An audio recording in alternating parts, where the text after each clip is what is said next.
Sin complejos, con Luis del Pino. Es Radio.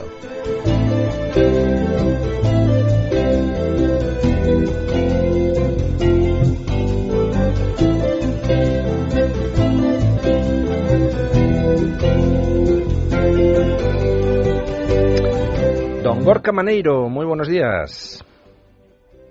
Pues no, don Gorka Maneiro, muy buenos días. Buenos días. No le escuchaba. Bueno, ¿usted cree que si comienzo esta entrevista diciendo que es usted la gran, y no sé si última, esperanza de los no nacionalistas en el País Vasco, me llamarán exagerado parcial? Yo creo en ello. Nosotros creemos en ello y en los últimos tiempos, por cierto, en las últimas semanas, pues crece el número de gente que se acerca a nosotros y nos dice cosas como: hasta hace poco votaba yo al Partido Socialista, o hasta hace poco votaba yo al Partido Popular, pero visto lo visto, vamos a dar el voto a UPyD. Es bastante habitual en las últimas semanas. Me sorprendió bastante, en ese mismo sentido que usted comenta, la reacción a través de las redes sociales en cuanto se produjo la convocatoria electoral. Vamos, tuvo usted una avalancha de mensajes de ánimo de muchísima gente. Vamos, avalancha que le impidió a usted contestar adecuadamente a todo el mundo, porque todos más o menos volvían hacia UPyD una cara esperanzada y a la vez preocupada. ¿Cómo se presentan estas elecciones? ¿Qué va a hacer UPyD? Han salido varias encuestas, por ejemplo la de El Mundo, Sigma 2, no les daba a ustedes ningún escaño, por el contrario la encuesta de La Razón sí que decía que no solo revalidan ustedes el escaño que tienen, sino que podrían subir. ¿Qué sensaciones son las que tiene Gorka Maneiro? ¿Qué datos internos maneja UPyD? ¿Y cómo prevé usted que esté esta elección? Bueno, nosotros no hacemos encuestas internas, pero sí que la sensación es efectivamente de subidón, ¿no? De que efectivamente hemos hecho un gran trabajo en los últimos 3 años y medio. La gente que nos ha seguido lo ha visto claramente, incluso, es decir, los propios parlamentarios de los otros partidos políticos lo han visto, que desde un principio nosotros hemos planteado una serie de medidas, una serie de propuestas, una serie de políticas, y el Partido Popular y el Partido Socialista de Euskadi no han querido, no se han atrevido, ¿no?, a hacer cosas tan sencillas como, por ejemplo, pues que los ciudadanos vascos dejemos de pagar o que dejemos de financiar a las icastolas francesas, ¿no? Una cosa tan sencilla como esa, pues resulta que 3 años y medio después sigue haciendo. Es que los ciudadanos vascos financian a las icastolas francesas. Sí, eso que era un escándalo cuando lo hacía el PNV, porque era un escándalo, y que eso que se prometió dejar de hacer con el cambio de gobierno, pues eso 3 años y medio después se mantiene. Yo es un ejemplo que lo pongo bastante porque simboliza bastante bien lo que este gobierno no ha querido hacer. Y como esas hay 1000 historias. Por ejemplo, hace poco hubo mucha polémica. Los miembros del Partido Popular y del Partido Socialista de Euskadi y de Guipúzcoa, en fin, pusieron el grito en el cielo porque Garitano de Bildu financiaba las icastolas navarras. Pues bien, ellos lo hacen desde el gobierno vasco para financiar las icastolas francesas. Y no han cambiado prácticamente nada. Las empresas públicas se mantienen, la política lingüística se mantiene, no se ha hecho un discurso contundente con argumentos en contra de las mentiras del nacionalismo vasco. Se han dejado atosigar por los nacionalistas y por complejos y por miedos. No se han impulsado las medidas que podían haberse impulsado, porque parece mentira, pero dejamos atrás una legislatura en la que había una mayoría constitucionalista. Hasta hace 4 días había una mayoría constitucionalista y no se aprovechó para nada. ¿Y cómo es posible que esa mayoría constitucionalista se haya desperdiciado sin hacer ningún cambio? Dice usted que puede ser por complejos, puede ser por miedo, puede ser también por designio, es decir, puede ser porque en realidad estemos ante un pacto PP, PSOE, PNV para que las cosas, pues en fin, vayan en una determinada dirección y no en la contraria. Yo creo también que hay una gran parte de esos dirigentes políticos que están claramente abducidos por el nacionalismo vasco. Esa es la realidad. Por ejemplo, lo primero que dijo Patxi López cuando nosotros conseguimos un escaño es que a él le separaba un abismo de UPyD.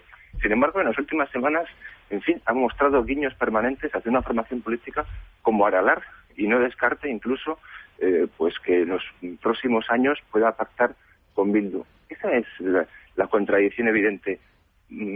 Odian más o atacan más a una formación como UPyD que a los nacionalistas más radicales o incluso a los proetarras.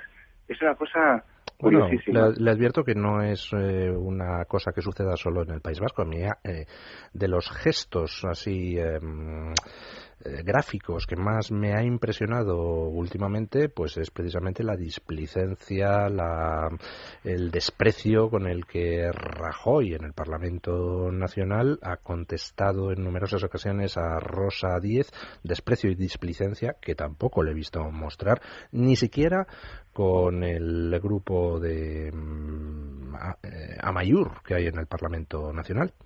Sí, es ciertamente curioso. Hay una especie de miedo reverencial al conjunto del nacionalismo, al conjunto de los nacionalismos españoles, el nacionalismo catalán, al nacionalismo vasco. Hay complejos, no se ha sabido enfrentarse a esa intención de disgregar el conjunto del país, de fomentar las diferencias, de romper la igualdad. No se ha querido plantar cara democráticamente ante eso, siendo absolutamente mayoritarios los que no somos nacionalistas. Se ha ido cediendo y de ir tanto hacia atrás al final nos hemos chocado contra la pared, y los que mantenemos un discurso coherente, pues en fin, somos, parece ser, según ellos, exaltados, radicales, etcétera, o que ponemos incluso trabas a esto que llaman el proceso de paz. Es una cosa absolutamente disparatada. Lo que pasa es que en Euskadi hay miles y miles de ciudadanos vascos que no van a ceder, que van a seguir resistiendo democráticamente y que piensan que hay muchísimas cosas justas que deben hacerse, que podían haberse hecho durante estos 3 años y medio y que no se ha querido, también porque son perezosos, y porque tienen muchos complejos y porque están abducidos y porque tienen ese miedo al PNV, de que es, en fin y al cabo, aquí el partido mayoritario y no hay que hacerlo enfadar. Por todo ese tipo de cosas no se han hecho las cosas que debían hacerse. Cuando se produjo la convocatoria por parte de Patxi López de las elecciones, una dirigente socialista, creo recordar que era Elena Valenciano, a través de Twitter se apresuró a circular un mensaje que más o menos venía a decir algo así como lo importante que era que iban a ser las primeras elecciones celebradas en paz en el País Vasco.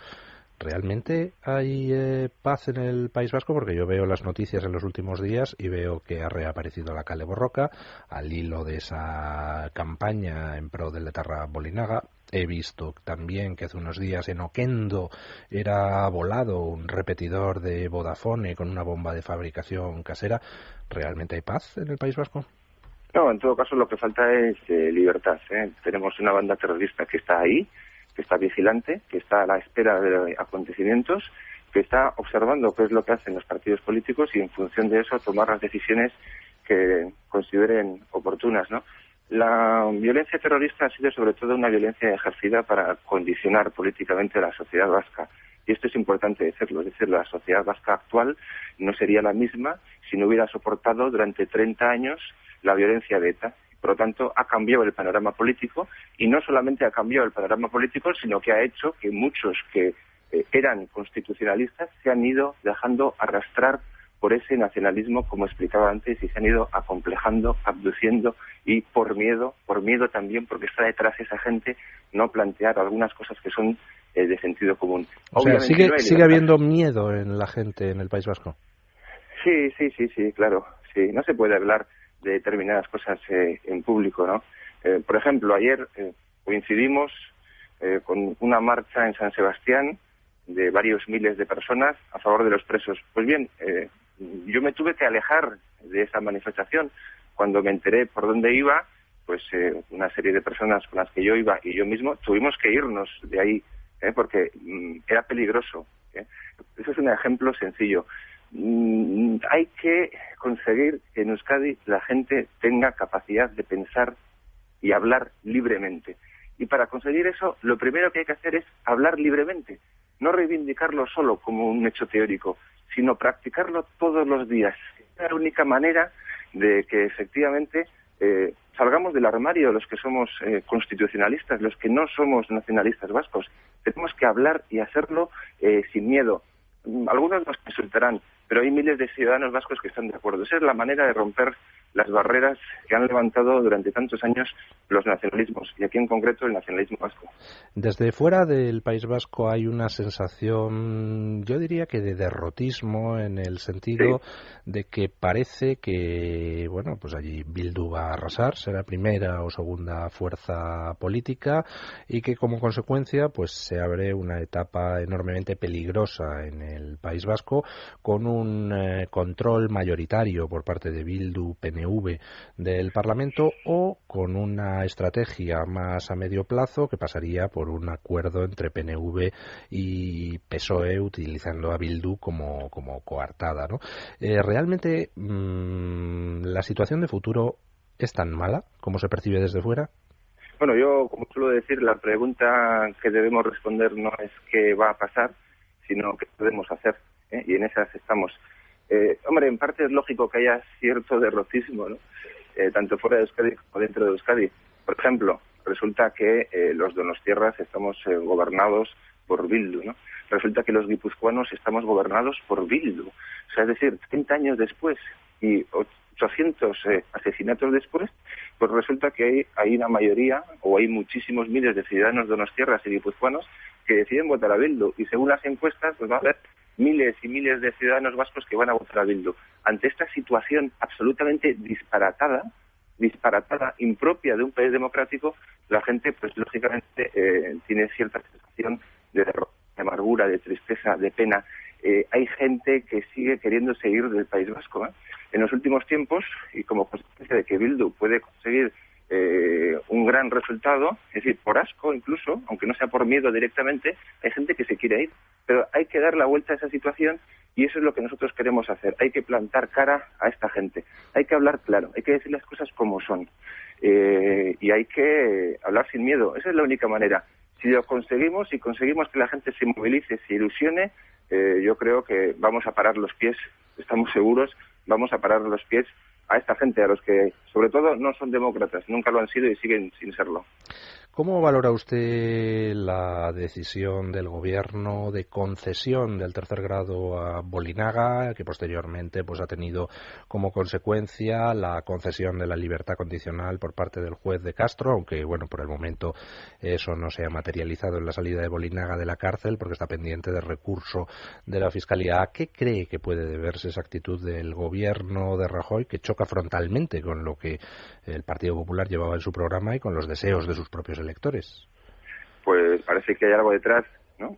Parece evidente. No hay que ser tampoco, en fin, muy listo para percibir que el PP y el PSOE de la mano tienen una nueva estrategia que pasa por liberar a un buen número de presos etarras. Esa es la sensación que yo tengo. Una grave equivocación lo que se ha hecho, una cosa absolutamente injusta. Es un insulto a los ciudadanos de bien, especialmente a las víctimas del terrorismo, pero a toda la sociedad democrática. Es un insulto. Yo suelo decir que el Partido Popular ha pasado de, en fin, plantear el cumplimiento íntegro de las penas y el endurecimiento del Código Penal, de eso ha pasado a defender eso que llaman que es generosidad e inteligencia, ¿no? Entre comillas. Un grave error. Parece que lo que hay detrás es el propósito de excarcelar a presos etarras, ¿eh? Y eso es lo que parece que podría seguir ocurriendo, ¿no? Si no lo evitamos, si la sociedad democrática no lo evita. Desde luego, el mundo de Batasuna y Adláteres van a seguir saliendo a la calle, como ayer, por ejemplo, para seguir exigiendo la salida de este preso, del otro, del siguiente y del siguiente, y luego el agrupamiento y luego la excarcelación definitiva de la mayoría de ellos. Ese es el planteamiento que ellos tienen. Habrá que ver cuál es el planteamiento del gobierno de España. Desde luego pinta muy mal.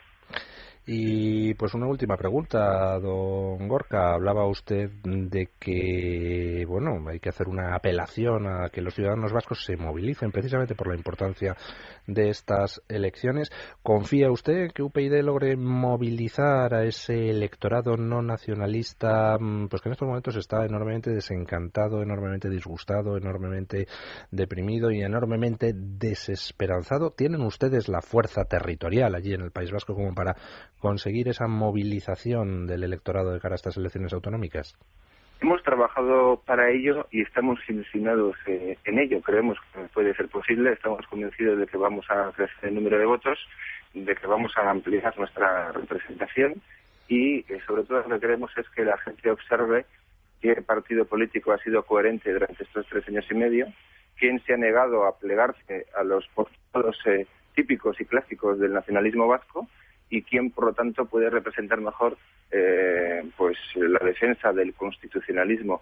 Nosotros vamos a trabajar en ello, estamos trabajando, no hemos hecho otra cosa más que eso en los últimos años y estamos absolutamente ilusionados porque pensamos que no es que sea lo mejor para UPyD, que eso es lo de menos, sino que sería una noticia muy buena para la sociedad vasca que la gente despierte y salga del armario. Pues, don Gorka, permítame desearle la mayor de las suertes, porque creo que de la suerte que ustedes tengan en las elecciones dependen muchísimas cosas en España. Vamos, yo no he votado nunca a UPyD en ninguna elección, pero si viviera hoy en el País Vasco, no le quepa ninguna duda de que mi voto sería para usted. Muchísimas gracias por habernos atendido, don Gorka, y mucha suerte. Muchísimas gracias, un placer. Sin complejos, con Luis del Pino. Es Radio.